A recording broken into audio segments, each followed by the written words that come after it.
Let's do another late night for me update on the situation in Ukraine. Today is June 10th. It's the end of the day for me here in Thailand, but maybe morning where you are. Let's just take a look at some of these headlines. Check this one out from The Guardian. We're almost out of ammunition and relying on Western arms, says Ukraine. Now, this is something I've been talking about for weeks and weeks now, about how insufficient the amount of ammunition the U.S. has been sending to Ukraine. They say they're almost out of their stock of artillery rounds. They're using 155 millimeter rounds provided by the US. And I've talked in previous videos about how that was around 200,000 rounds. They're saying they're going through 5,000 to 6,000 rounds per day.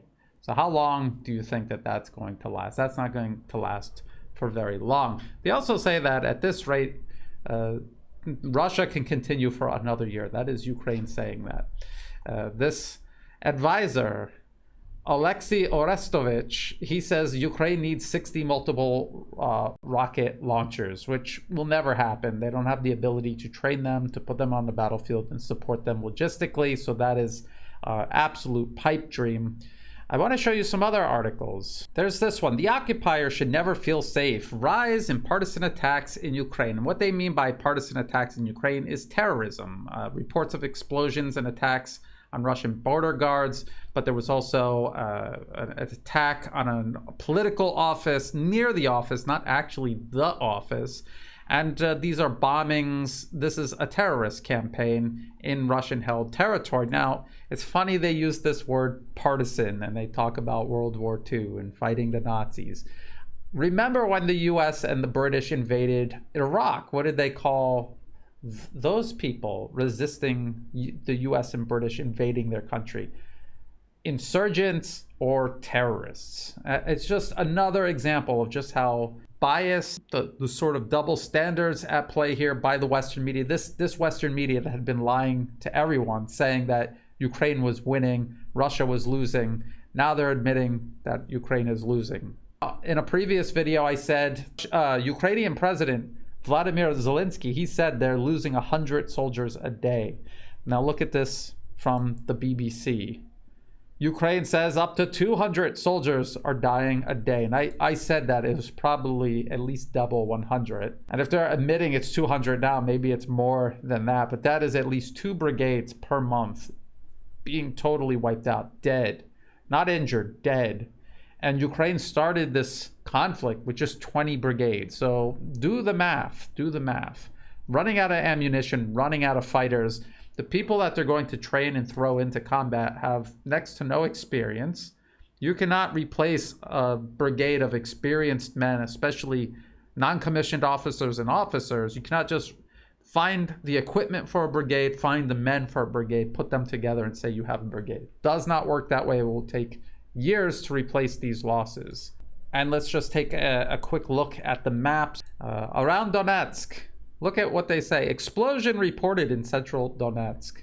Like it just a random spontaneous explosion. No, Ukraine is shelling downtown Donetsk. This is a purely civilian target. There are no targets of military value in downtown Donetsk. They are terrorizing the people of Donetsk. This is the military the US is going to give long-range rocket artillery systems to, so that they can use them on civilian populations. If they use them against the Russian military will find them and destroy them like they did to all of the other rocket artillery systems Ukraine started this conflict out with. Let's go north.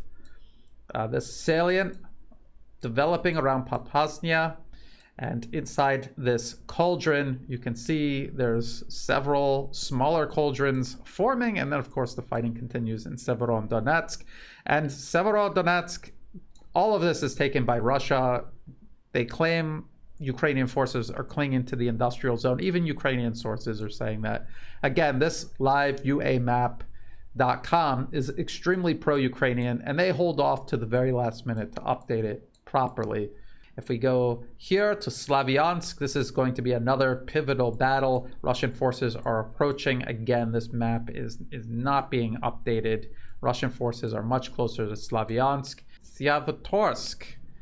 This has been taken by Russia. Finally, they colored that in, and they're showing that taken by Russian forces, and the bombardment continues all along this line of contact. It's over 300 kilometers long. So when people are telling you, you know, Russia's going so slow because they're incompetent, no, this is a massive battle that they're engaged in against Ukrainian forces that spent 8 years fortifying their defensive positions. This is going to take time.